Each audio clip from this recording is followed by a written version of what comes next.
My name is Dee Rees. The name of my film is Pariah, and it's playing in the U.S. Dramatic Competition.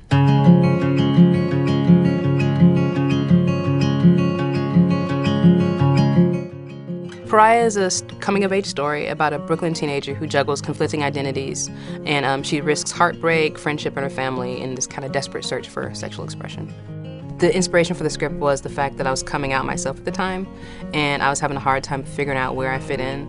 There seemed to be this really binary kind of definition of sexuality, like butch or femme, and so I'm not butch and I'm not femme, so I go to the clubs and be kind of invisible. And so the idea kind of came to me for this character in the story, so I was writing the script. At the same time, I was graduating from NYU's film program. I needed a thesis film to graduate, so I took the first act of the feature and tweaked it so it would stand on its own and did a short film out of that.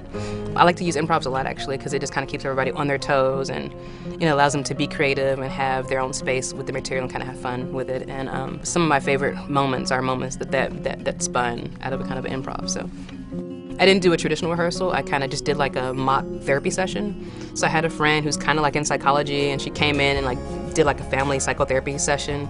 And I had given each of them kind of like notes before and kind of like what they would talk about and how they would be.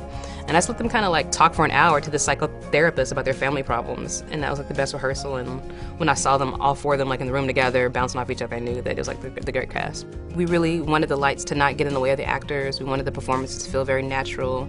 And in terms of the shooting style, we wanted to go with the handheld verite style. One of my favorite TV shows is Friday Night Lights. And so in terms of the camera movements, we wanted to kind of like have that feeling as if we're eavesdropping on conversations or we're just catching things.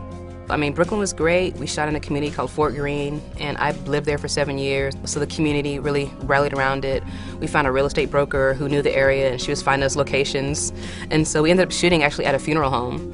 And the funeral home had like 4 levels, and so each level was a different location. So it's great. This was like a mini studio, basically. So we had, like one level was like Alique Gay's family room, one level was Alique Gay's bedroom and the mom's bedroom. Like the next level would be Bina's room, and like the basement was Laura, because we wanted a really like subterranean feel, so it was great. For the lead character, Alique, this story is about identity. She's someone who's trying to find herself. And so for me, I definitely, in doing this piece, kind of helped to find myself. Like when I first started this process, I had just come out, my parents and I weren't speaking at all. And so in this film, I was able to just kind of speak for myself and just to feel okay about myself.